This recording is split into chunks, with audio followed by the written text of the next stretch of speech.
Yeah, no, definitely.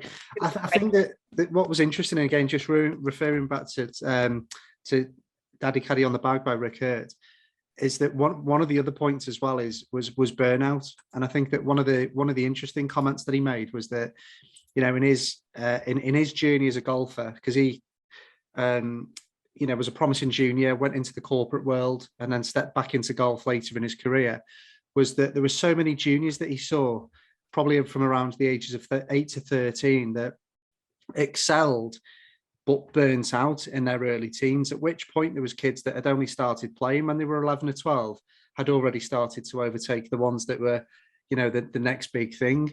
I have an example there for you, and I won't give out any names, but I had a little girl who absolutely loved the game. Actually, it sometimes makes me a little sad to look back at her pictures of her in golf camp and stuff. She was so into it. And she decided to play in a US kids golf tournament. And I'm very much one, hey, just throw them out there. They'll figure it out. I like them getting them opportunity to go play and learn, right?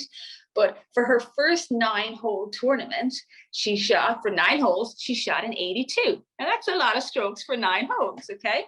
Yeah. And 6 tournaments later, she shot a 36. Wow.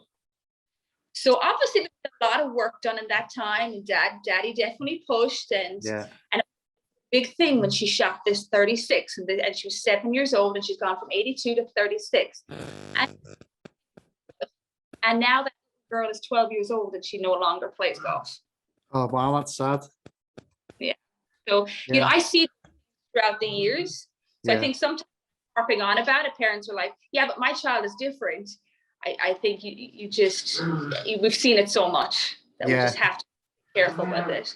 I have another example there. I was looking at an old scoreboard I found upstairs there a couple of weeks ago. And on this given day, the girl who won and shot 37, she no longer plays golf anymore. And the girl who shot 54 that day for 9 holes now plays college golf for Division 1. Wow. That's amazing. I get that it's hard for parents to understand that, but for me, I see it all the time. And even to look at the scoreboard and see it, it's a prime example. Yeah.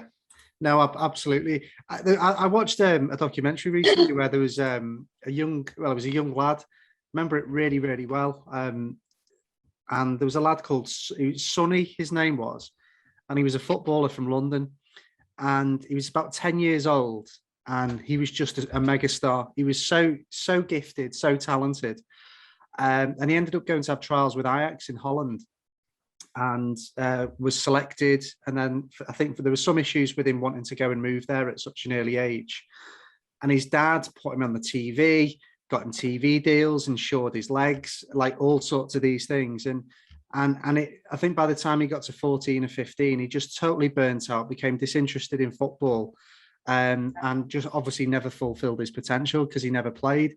So I think there's a really important lesson there, isn't there? Is that if you have a super talented child, it's just to harness that enjoyment as opposed to focusing on win, because we're all human, and that pressure that can be enough pressure to drive most people away at any age, I suppose.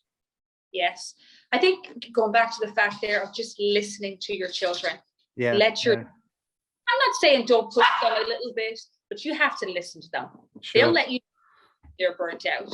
Yeah. And if they want to go practice every day though for 7 days a week, I'm all for that too.